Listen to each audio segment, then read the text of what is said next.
Debajo de la tierra hubo una ciudad, dormida, olvidada, enterrada viva. Durante siglos nadie habló de Pompeya, porque durante siglos nadie recordaba que existía. Pero cuando fue redescubierta, reveló más que ruinas. Reveló un instante congelado de la humanidad. Una ciudad detenida en el tiempo. Una tragedia que el mundo tardó 1000 años en encontrar. La historia de Pompeya no empieza con Roma. Empieza mucho antes. Mucho antes de los emperadores.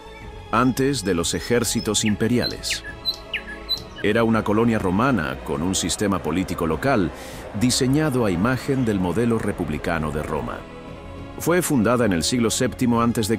por un pueblo itálico, los Oscos, gente sencilla, agricultores, comerciantes, que vieron en ese terreno fértil junto al mar un lugar ideal para asentarse. Y no se equivocaron. Ubicada en el sur de Italia, en la fértil región de Campania, Pompeya se extendía a tan solo unos kilómetros de la costa, entre el mar Tirreno y la base de una montaña que, para sus habitantes, era solo parte del paisaje, el Vesubio. Cuando hablamos de Pompeya, es fácil imaginarla tal como la vemos hoy. Tierra adentro, rodeada de ruinas y silencio. Pero en su tiempo, era muy distinta. Durante el siglo I después de Cristo, Pompeya estaba más cerca del mar, justo en la llanura costera, a orillas de la desembocadura del río Sarno. Las aguas navegables permitían la entrada de embarcaciones comerciales, conectando la ciudad con otras regiones del imperio. Era un puerto activo, aunque hoy el mar esté a casi 2 kilómetros de distancia. Los siglos, la actividad sísmica y los depósitos volcánicos lo cambiaron todo. La costa se retiró, el nivel del terreno subió, y Pompeya, que alguna vez estuvo abierta al mar, quedó enterrada y encerrada tierra adentro. En cuanto a su gente, los cálculos más recientes estiman que vivían allí entre 10 y 12.000 personas dentro del núcleo urbano. Pero lo más revelador es esto: alrededor de 1/3 de ellos eran esclavos. De hombres y mujeres que trabajaban en las cocinas, en los campos, en las calles, en los talleres, algunos nacidos en África, Asia, Hispania o Grecia, otros hijos de esclavos ya nacidos en Italia. Su vida no aparecía en los censos, pero sus huellas quedaron en cada rincón. Con el paso del tiempo, los samnitas, otro grupo itálico más organizado, tomaron el control. Fue en el siglo V a.C. cuando Pompeya comenzó a parecerse a una ciudad. Levantaron murallas, construyeron templos, trazaron calles. La ciudad empezó a crecer. Y con ella, su ambición. Pero cuando Roma miraba hacia el sur, nada permanecía independiente por mucho tiempo. En el año 80 a.C., tras una serie de conflictos y revueltas, Pompeya fue absorbida por el imperio. Se convirtió oficialmente en una colonia romana, bajo un nombre largo y lleno de poder: Colonia Veneria Cornelia Pompeianorum. Un homenaje a la diosa Venus, protectora de la ciudad, y al general Romano Sila, que había tomado el control. A partir de ese momento, Pompeya no solo era romana en política, lo era en arquitectura, en leyes, en idioma, en religión, foros, termas, templos, teatros. Todo lo que debía tener una ciudad del imperio, lo tenía. Antes de que la cubriera la ceniza, Pompeya era puro movimiento, una ciudad al sur de Italia bañada por el sol y el comercio, ruidosa, alegre, contradictoria y viva, muy viva.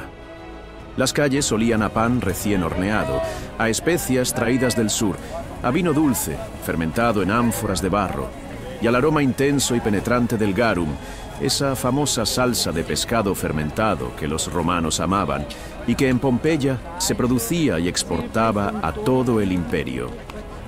Las piedras de las aceras estaban pulidas por miles de pasos, y el murmullo constante de su gente hacía que nada, absolutamente nada, pareciera fuera de lugar.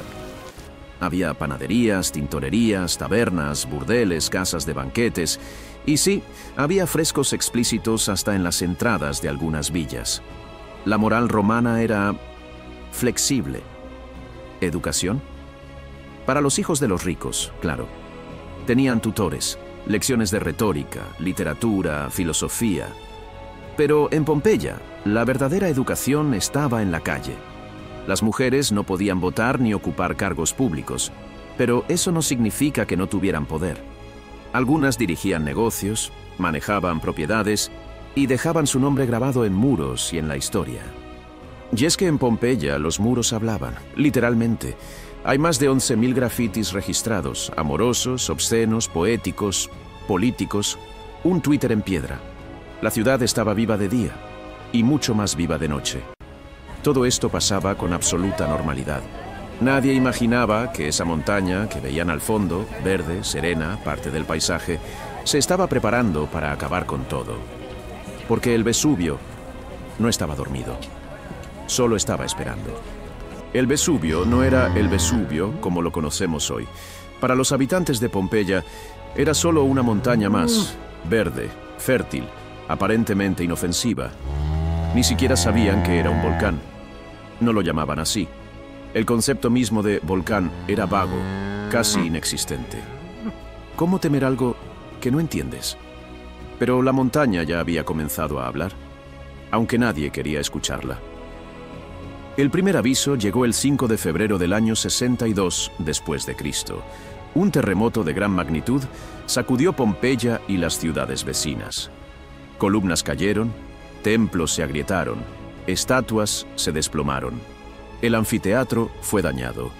Algunas casas colapsaron por completo. Fue un evento serio, sí. Pero los romanos estaban acostumbrados a los temblores. Lo vieron como algo molesto, no como una advertencia. Y como todo en Roma, reconstruyeron, repintaron, reabrieron. 17 años después, muchas de esas estructuras aún estaban en obras. Andamios cubrían partes del foro, se escuchaban martillos y las reformas se mezclaban con la vida diaria. El terremoto de hacía años había pasado a ser solo otro recuerdo más. Y sin embargo, la tierra seguía inquieta. Durante años posteriores, los registros hablan de fenómenos extraños, pozos que se secaban, animales que desaparecían sin explicación, gases que surgían de grietas, temblores más pequeños que sacudían casas durante la madrugada. Pero nadie conectaba los puntos. A unos kilómetros, en la base naval de Miseno, un hombre sí prestaba atención. Plinio el Viejo, militar, erudito, científico, obsesionado con entender el mundo natural. Lo estudiaba todo: las piedras, los árboles, los vientos, el cielo y, sí, también aquella montaña extraña que tenía un perfil distinto al resto. Plinio tomaba notas, formulaba teorías, pero nunca imaginó que su investigación terminaría con su propia muerte. En el verano del 79 después de Cristo, su sobrino, Plinio el Joven, de apenas 17 años, lo acompañaba. Y sería él quien dejaría, años más tarde, el único testimonio escrito de lo que ocurrió. Una carta enviada a Tácito, que hoy es oro puro para la historia.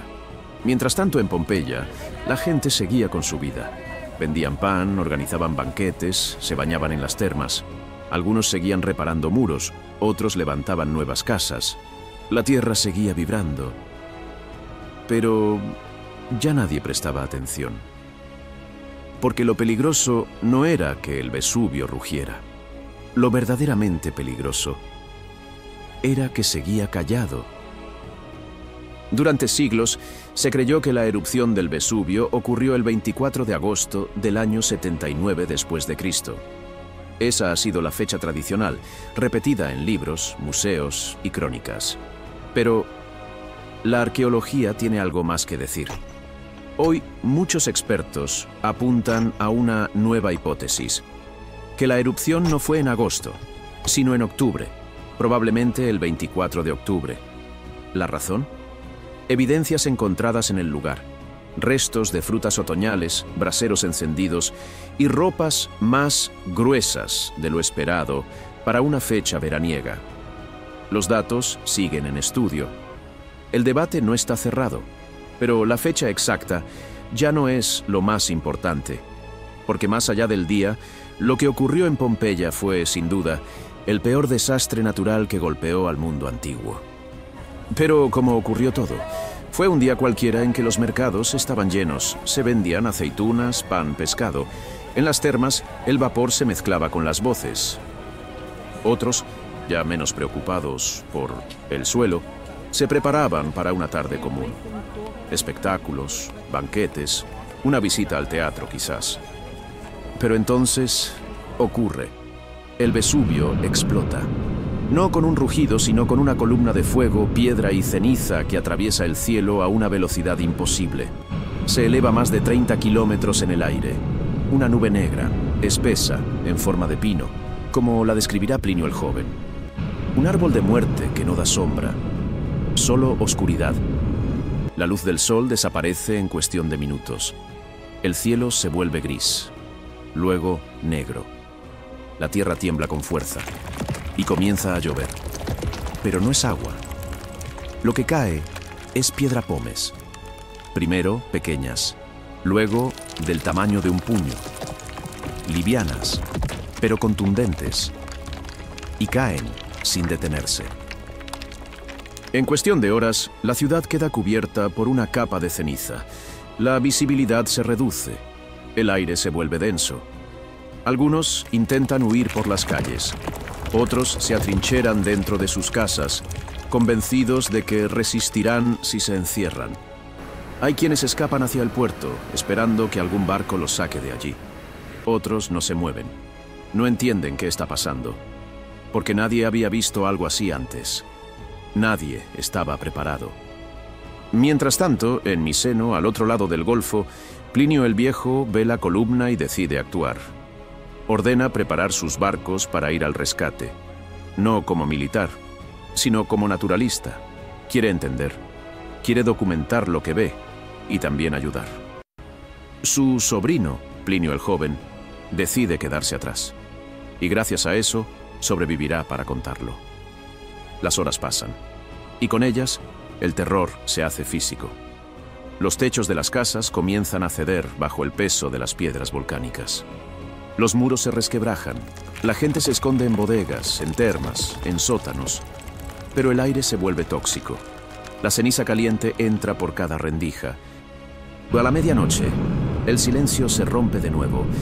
El Vesubio cambia de fase. Ya no lanza piedras. Ahora desata su arma más letal. El flujo piroclástico. Son nubes ardientes de gas, ceniza y fragmentos de roca que bajan a más de 100 kilómetros por hora. La temperatura supera los 400 grados Celsius. No hay aviso, no hay tiempo, no hay refugio que sirva. La primera oleada arrasa con Herculano, una ciudad aún más cercana al volcán. La gente muere instantáneamente. Los cuerpos quedan carbonizados, muchos de ellos con los músculos aún contraídos, como si el dolor se hubiera detenido en medio del grito. En Pompeya, aún hay quienes siguen vivos. Algunos están en los foros, otros escondidos en sus casas. Hay mujeres abrazando a sus hijos, hombres intentando cubrirse el rostro.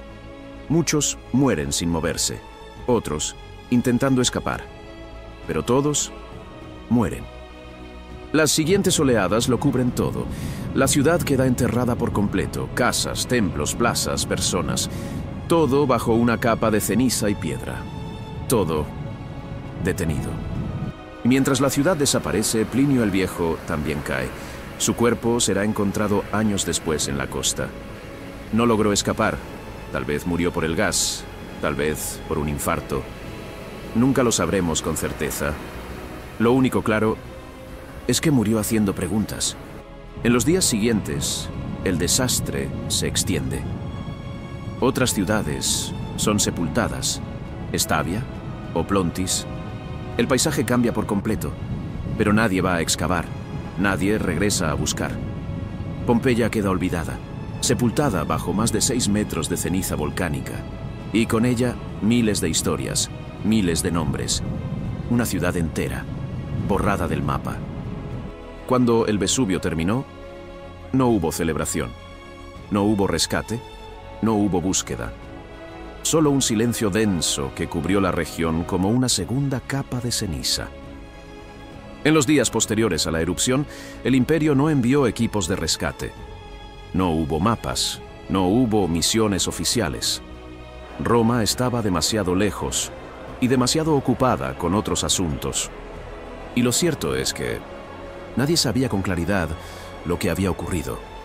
La mayoría de las noticias llegaron de oídas, unas pocas cartas, algunos testigos que lograron escapar antes de la primera oleada. Pero Pompeya desapareció tan rápido y tan por completo que muchos simplemente asumieron que ya no estaba allí, como si la tierra la hubiera tragado. Las ciudades vecinas quedaron deshabitadas. El paisaje cambió radicalmente. El suelo era tóxico, inestable. Las rutas quedaron bloqueadas. Nadie quiso asentarse en un lugar que olía a muerte.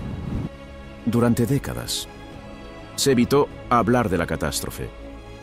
Porque, ¿cómo explicas que una ciudad entera fue borrada en cuestión de horas sin que el imperio pudiera hacer nada al respecto? Plinio el Joven lo contó.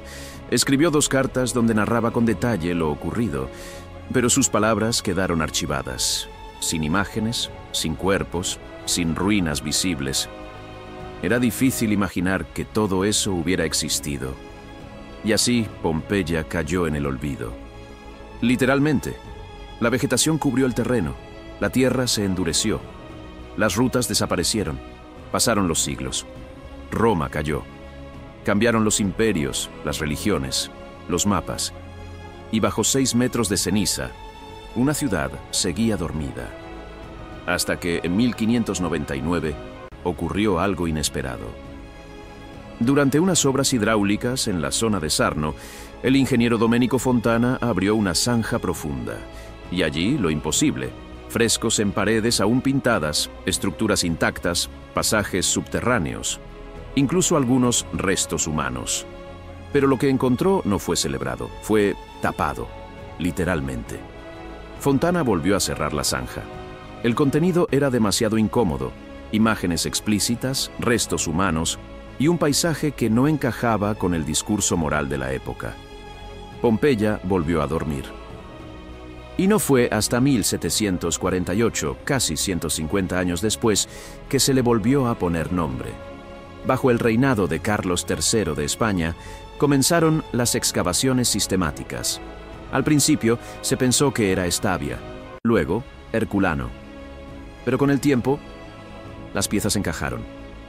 Era Pompeya, y no eran ruinas. Era una ciudad intacta, entera, como si el tiempo hubiera apretado pausa. Los arqueólogos encontraron calles, casas, templos y algo más, vacíos en la tierra. Formas humanas huecas. Personas que habían muerto cubiertas por ceniza y cuyos cuerpos, con el tiempo, se descompusieron dejando una cavidad. Entonces se les ocurrió una idea: verter yeso dentro de esos huecos. El resultado fue tan impactante como brutal. Rostros torcidos por el dolor, cuerpos encogidos, madres protegiendo a sus hijos, animales retorcidos. Pompeya no solo volvía a la luz, volvía con un grito congelado en su última escena. Y ahí estaba, la ciudad que el mundo había olvidado, hablándole de nuevo a la historia. Pompeya no solo fue un hallazgo arqueológico, fue un descubrimiento humano. Ya hasta entonces, lo que sabíamos del mundo romano venía de textos antiguos, de monumentos imperiales, de inscripciones hechas para la gloria. Pero Pompeya era diferente. No hablaba desde el mármol, hablaba desde la vida cotidiana. Por primera vez, los arqueólogos no encontraban templos abandonados ni estatuas ideales. Encontraban casas con muebles, cocinas con ollas, talleres con herramientas, panaderías con pan aún en el horno y, más revelador aún, muros llenos de palabras, grafitis de amor, de deseo, de burla, de protesta, mensajes escritos por personas comunes, sin censura, sin ambición de trascender. Solo lo que pensaban en ese momento, lo que sentían, lo que vivían. Pompeya hablaba y lo hacía con sinceridad brutal. Los frescos mostraban cuerpos reales, escenas sexuales, mitos reinterpretados, banquetes excesivos. Nada de lo que los romanos querían ocultar se ocultó, y eso lo cambió todo. Por primera vez, se pudo reconstruir no solo cómo lucía una ciudad romana, sino cómo funcionaba por dentro, qué comían, qué compraban, cómo se vestían, qué creían, cómo se divertían, cómo la sexualidad no era un tabú, sino parte del arte, de los rituales, de la decoración. Pompeya desmontó la imagen solemne de Roma. La mostró tal como era, brillante y vulgar, sofisticada y ruidosa, religiosa y supersticiosa, avanzada y profundamente humana. Fue y sigue siendo la máquina del tiempo más precisa que tenemos del mundo antiguo. Una cápsula sellada por la tragedia, que hoy nos permite mirar, con una nitidez casi dolorosa, cómo era vivir hace 2000 años. En cuanto al Vesubio, este no volvió a rugir como lo hizo en el año 79, pero no ha estado en silencio. Desde aquella erupción que sepultó Pompeya, el Vesubio ha entrado en erupción más de 30 veces, algunas violentas, otras moderadas. Todas recordatorios de que el volcán sigue vivo. Durante siglos, el Vesubio fue temido, respetado, pero también habitado. Al pie del volcán crecieron pueblos, cultivos, barrios enteros, porque el suelo, enriquecido por minerales volcánicos, es fértil, y la gente, como en tiempos antiguos, prefiere la promesa de la tierra, al riesgo de su furia. Una de las erupciones más devastadoras ocurrió en 1944, en plena Segunda Guerra Mundial. La lava destruyó varios pueblos y alcanzó incluso bases militares aliadas. Fue la última gran erupción registrada.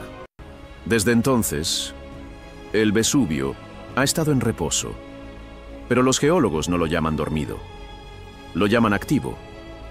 Hoy, más de 3 millones de personas viven en la zona de peligro, incluyendo Nápoles, una de las ciudades más densamente pobladas de Europa. Y aunque existe un plan de evacuación, el margen entre la primera señal y una catástrofe podría ser muy estrecho. El Vesubio es uno de los volcanes más monitoreados del mundo. Satélites, sensores sísmicos, medición de gases. Todo para anticipar lo que ocurrió una vez y evitar que vuelva a ocurrir sin advertencia. Pero ahí sigue, silencioso, majestuoso e impredecible, como una sombra en el horizonte de la historia. Porque si hay algo que Pompeya nos enseñó, es que cuando el Vesubio decide hablar, el mundo escucha. Tarde, o con suerte, a tiempo. Pompeya no murió en el año 79, murió y volvió a despertar. Porque cuando el Vesubio cubrió la ciudad de ceniza, no solo detuvo el tiempo, la conservó. Con todos sus errores, sus pasiones, su caos, su belleza, como si el mundo antiguo hubiera dejado una carta enterrada, esperando a que alguien la encontrara. Hoy caminamos por sus calles con la ventaja del tiempo, pero también con la responsabilidad de escuchar. Cada piedra tiene algo que decir, cada fresco, un secreto, cada cuerpo, una advertencia. Y lo más escalofriante no es lo que ocurrió, es lo que podría volver a ocurrir. Porque el Vesubio sigue ahí, silencioso, imponente, esperando. Y más de 3 millones de personas viven hoy bajo su sombra. Gracias por acompañarme en este viaje al corazón de Pompeya. Si esta historia te conmovió, te invito a suscribirte al canal y descubrir juntos más capítulos olvidados del mundo antiguo. Cada like, cada comentario y cada suscripción son pequeñas antorchas que mantienen viva la memoria de nuestro pasado. Gracias por ser parte de esta aventura. Nos vemos en el próximo viaje en el tiempo.